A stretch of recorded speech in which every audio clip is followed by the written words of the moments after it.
44th Copa America kicks off in Chile on Thursday. First played in 1916, it's the world's oldest international football competition.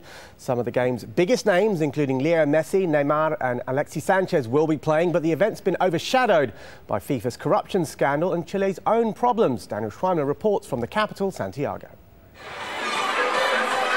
Football at its simplest and most innocent, a long way from the tainted game that former FIFA official Harold MAYNE-NICHOLLS has just left behind, with clear ideas about how to reform the disgraced organisation. It's a very, very sad moment. But I think the first one is transparency, 100%. I don't know how they will do it, but they need to do it. For instance, for me it's very clear. The minutes of the ExCo meeting must be public.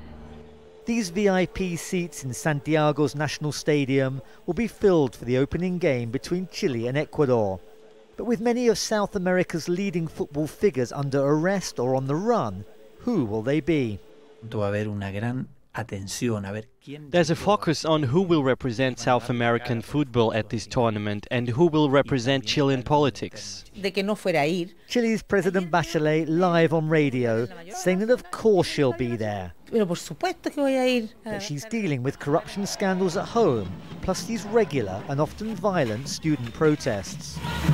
Winning helps. It's an escape for society, a mass phenomenon. Brazil is a good example. After the World Cup, there were many protests. Earlier, the party was on the pitch. Here it will be similar. If Chile wins the Copa America, we'll have a real Latin party on the streets.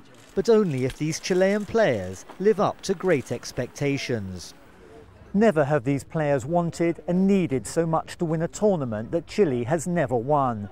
But then never have the distractions off the pitch been so great. These players' main challenge now will be to keep their eye on the ball. World football, Latin American football, is in crisis, but the game goes on.